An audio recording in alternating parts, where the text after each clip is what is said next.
I recently became a parent. Jessica, the person who took Michael away from me by pretending to be pregnant, sent me a message demanding a $5,000 baby shower gift. Even though I've moved on and remarried, Jessica's presence still bothers me. Despite being my sister, she hasn't changed and continues to cause trouble without any concern. John, a friend, suggested we attend the celebration, and I reluctantly agreed, trusting that he has a plan to deal with Jessica's antics. While Jessica may find it amusing now, I believe she'll face consequences for her actions soon. As for me, my name is John Johnson, and I work as an office assistant in a local company. Shifting to a different story, I've been dating someone since my college days. I met Michael Smith, a medical student, through club activities. He comes from a family of allergy specialists, and his father's clinic is well known across the country. Initially, I thought Michael was just a smart and wealthy guy due to his family background. But as we got to know each other, I discovered his uniqueness. We bonded over our shared interest in a film director's work, and my initiative to invite him to a movie paid off. He began to see me as someone special. Our relationship extended beyond college, and Michael proposed when I was 25. He shared his aspiration to become a great doctor, eventually taking over his dad's clinic. Excitedly, he asked me to be part of this journey with him, and I gladly accepted. Pregnant shortly after our wedding, I was elated, believing Michael would be an excellent father. The baby's health was my primary concern, regardless of gender. However, my joy turned to despair when severe morning sickness hit me hard. Constant nausea forced me to resign from my job, and I found solace in eating to combat the sickness. The house became a mess with snack wrappers and bread bags scattered around. Returning home one day, Michael expressed his disappointment about the chaotic state of our home and my apparent weight gain. I explained that the morning sickness compelled me to eat constantly. Instead of empathy, he cruelly compared me to a pig that had given up on staying slim, laughing mockingly at my struggle. Shocked by his insensitivity, I clung to the hope that he would return to his kind self after the baby's birth, but that hope too would soon be shattered. One day, my sister Jessica paid a visit. "Hey, Naomi, you're here. Place looks a bit chaotic though. Sorry about the mess." "No worries. I'm used to it. It's like a second home." Jessica, my sister, appeared before me, worn out and struggling with morning sickness. Despite her occasional visits, I was too unwell to entertain her properly. Hoping for a distraction, I started a conversation, sharing the news that it seemed the baby in my belly was a girl. "Wow, didn't know you were already thinking about dressing up and shopping. Does Michael know?" "Yep, it's going to be a girl." I told Michael right away. "I dream of wearing matching outfits with my child." "Jessica, you've always been stylish. I'll count on your advice when the time comes." Jessica turned around, smiling meaningfully. "That's right. Michael is still a rookie doctor, but he'll eventually take over the family clinic." "Stop it, Jessica. That's too harsh. You really have a sharp tongue." Jessica is sarcastic and sometimes hits hard with her words. As her younger sister, I've grown used to it, but it can be tough when I'm unwell. Jessica quickly switched back to her usual smile. "Sorry, slipped into my usual mode. So, Naomi, anything bothering you lately?" "Well, Michael's been coming home late. As a doctor, it's unavoidable. But he's at the hospital all the time, even on weekends. We hardly have time to talk these days." "I see. Not surprising for someone claiming to be a doctor's wife like you." Jessica's icy smile sent a chill down my spine. "Well, I came to talk to you today." As she spoke, Jessica glanced toward the living room door, and entering from there was Michael. "Michael, did you finish work early at the hospital today? We need to talk. Let's get a divorce." "What kind of joke is this? What do you mean?" As soon as I returned home, Michael's words confused me. I knew he wasn't the type to make a terrible joke, especially given our long relationship since college and the fact that I was carrying his child. "Look, your beloved husband is saying this. You should listen to his request and let go quickly." Jessica's shocking statement left me in disbelief. Michael awkwardly looked at me.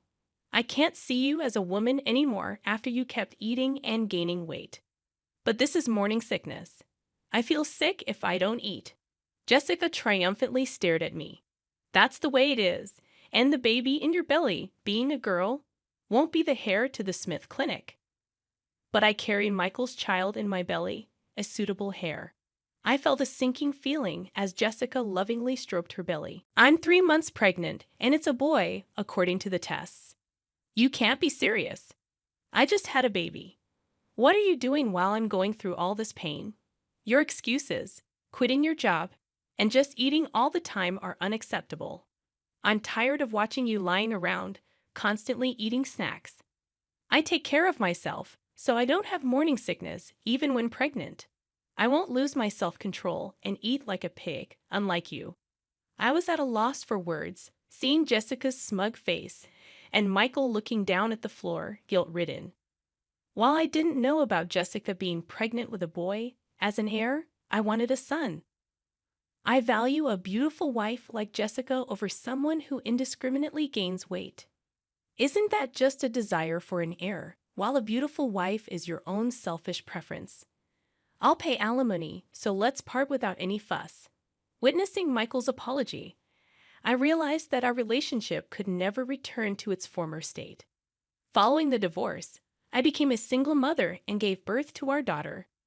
Unfortunately, Michael's promise of alimony turned out to be mere words with no actual financial support. After childbirth, I had to work to make ends meet since I had no one to rely on. Unsure of my options, I took a job at a nearby department store that was hiring.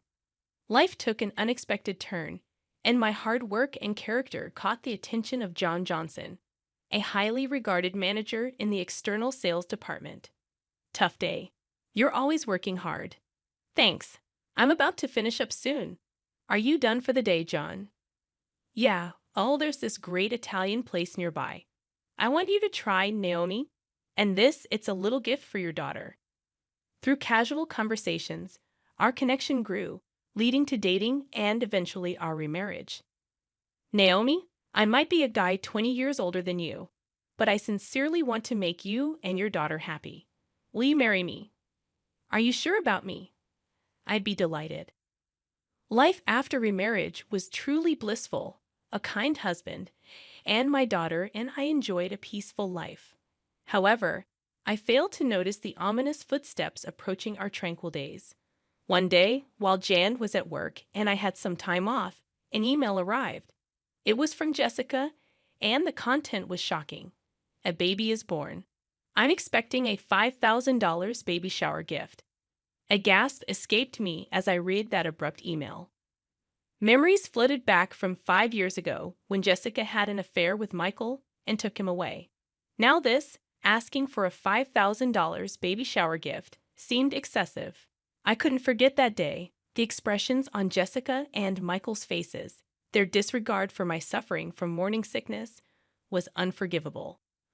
Uncertain about how to respond to Jessica's email, John returned from work, sensing something was amiss. Concerned, he asked, "What's wrong, Naomi? You look pale." "Oh, John, it's a message from my sister. She had a baby. The sister who married your ex-husband, Michael." "Yeah, I don't want to see her face or hear from her.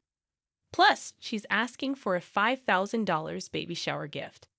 As John listened and glanced at my phone, he suddenly said, "Wait, this Jessica Smith name, you know her? I didn't mention her when we got married because I didn't want to remember." "Yeah, I've never been introduced to her by you, but I wonder." John, contemplating while looking at the email, seemed to recall something. "We didn't properly greet her during our wedding, so let's visit her now. Also, I just remembered something I needed to do back at the department store." He quickly prepared to leave. "Going back to the department store now. Sorry, there's something I need to do." A few hours later, John returned with a thick file.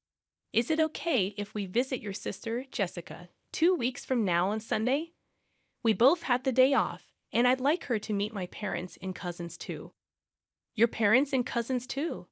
"Jessica loves being the center of attention, so she'll probably be fine." But why?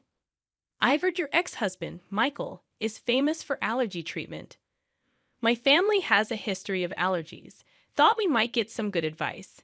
I remembered hearing from friends that Michael had taken over his father's allergy clinic. Michael's dad was an authority on allergy treatment, and Michael became an allergist too.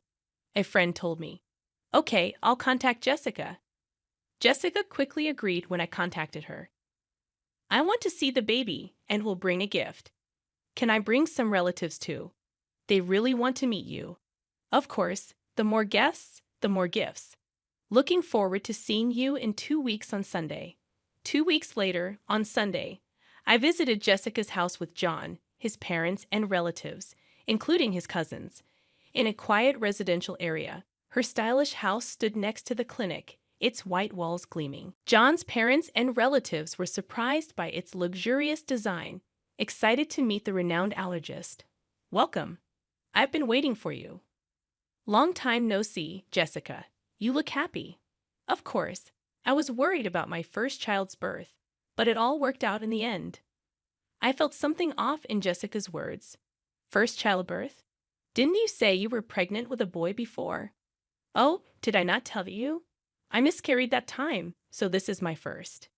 John, standing beside me, nodded meaningfully. Seeing John's face, Jessica started to tremble. Oh, hello. Nice to meet you. Hello, you must be Naomi's sister. I heard a bit about the miscarriage. Yes, but I don't want to remember the miscarriage. Jessica turned her face away in a huff and started to walk off. Sorry about that. Oh, there's something I wanted to give you, Jessica. What? Something for me? Jan handed her an envelope. It's pastel-colored, and the word congratulations written on it, thick enough to be noticeable even from the side. Here you go. I wanted to give this to Jessica personally. Got it right? Just what I've been waiting for. I glanced at John and whispered to him, Hey, we aren't rich, and we don't have to give Jessica the $5,000 she asked for. But John, unfazed, pet me off. It's fine. Trust me. You'll understand if you watch. What do you mean if I watch? While we were talking about the envelope, Jessica had already started opening it. I need to check if it's exactly $5,000. With this thickness, it might even be $10,000. The cute envelope was torn open with a ripping sound. Jessica's face clouded over the moment she opened it. What's this? John stepped forward with a salesperson's smile to explain. Mrs. Jessica Smith, this is a detailed statement of your purchases at the department store over the past 5 years. You said to put it on my tab, and this is the amount you've accumulated to date. What are you talking about? I don't know anything about this. Jessica held a statement listing names of luxury watches and brand bags. Seeing the 5-digit figure in the amount column, I was in disbelief. Indeed, Mr. Michael Smith himself and his parents are valued customers with an external sales card contract. However, with such a high amount, we needed to confirm, just to be sure. My husband is the famous allergist Michael Smith. As the wife of the clinic's director, using 1 or 2 external sales cards is nothing, is that so? Also, there's something else I personally wanted to verify. John paused before continuing. About 5 years ago, we had complaints about a customer flaunting their external sales card and making extremely unpleasant remarks. Do you know anything about this? What's that? What does it matter? Since we had several complaints, I checked with the staff who were nearby at the time. The content of the conversation was so terrible that the staff remembered it clearly. Glancing sideways, I saw Jessica's expression harden. The staff said the conversation was about stealing someone's husband, who happens to be her brother-in-law. Could it be? Yes, that's right. And she bragged about using a fake pregnancy to break them up, laughing loudly. She talked about how she lied about miscarrying like it was some kind of heroic tale. That's when I realized that time. Jessica's claim of being pregnant with a boy, the hair, was all a lie to snatch Michael. Of course, there was no pregnancy, so no morning sickness or changes in her body shape. What are you saying? That story was about me? Matching the complaints with the external sales card, your name, Jessica Smith, came up. I can't believe this. You are marrying into a doctor's family, becoming the clinic director's wife. I couldn't stand it. I had to do whatever it took to tell Michael that I was the right one for him. I couldn't believe that Michael had fallen for Jessica's scheme, and she had lied to marry him. While I was in shock, the door opened. What's this all about? Explain yourself, Jessica. Since when have you been here? From the beginning, I came back to get something I forgot and found the external sales card statement. And now, I hear the pregnancy 5 years ago was all a lie. You trapped me, Michael shouted, and Jessica began to laugh. So what? You got a beautiful wife, and we have a child now, so it's fine, right? Don't joke with me. I can't live with a liar like you. Let's get a divorce. You can't be serious. What about our child? Don't you feel sorry for them? Pushing her away, Michael glared at Jessica with a furious expression. I can't live with a liar and reckless spender like you. It's not good for the child either. We're getting a divorce. I'm taking custody. Are you kidding me? Do you have any idea what I went through to give birth to this child? This child needs to become a doctor in the future to support us. You're just thinking about yourself. There's no point in talking about this now. Let's handle the rest through a lawyer. The relatives who came along hoping to get some effective medicine from the famous allergist were frozen in shock at this chaotic scene. I was so embarrassed to admit that she was my sister. Afterward, Michael got a good lawyer specializing in divorce and successfully got divorced and won custody. Meanwhile, Jessica, who had been shopping to her heart's content on credit using the external sales card during her marriage, was now being chased for repayments. Hey, if your husband hadn't brought that statement, I'd still be the clinic director's wife. I'm being hounded for repayments now. Help your sister out in a pinch, will you? Why should I? You brought this on yourself, didn't you? And you should pay for your own shopping. Unexpectedly, I got a message from Michael via social media. Hey, can we start over? If Jessica hadn't lied about having a boy 5 years ago, we would have been fine as a couple. I want to see our daughter too. I have forgotten how you left me suffering with morning sickness and mocked me, then cheated on me. After 5 years of no contact, the last thing I wanted was to see his face again. Michael seemed to be struggling to keep the clinic he inherited from his father running, but he couldn't stop gossip due to the infidelity rumors. Patients stopped coming to the Smith Clinic, which Michael inherited, had a 1-star rating and unbelievably bad reviews on a hospital review site. It seemed only a matter of time before he would have to close the clinic. He was so fixated on inheriting ironically. He was so obsessed with having a male heir. My husband, daughter, and I continue to live happily as a family. Naomi, are you ready? Shall we head out soon? Yes, I was just remembering how delicious the spaghetti you brought me from that restaurant was back when I was a single mother. Jen used to order from a restaurant for takeout as a way to approach me back then. My daughter was small, and since we weren't dating, we never ate at the restaurant, just as colleagues. You had just gotten divorced and were having a hard time, right? I thought even a little bit of delicious food could bring you happiness. It was your kindness that drew me to you, the dish that brought us together. Back then, it was just my daughter and me eating takeout, but now it's different. I'm happy that we can eat together as a family. Who would have thought that a day like this, going out with you and our daughter, would come?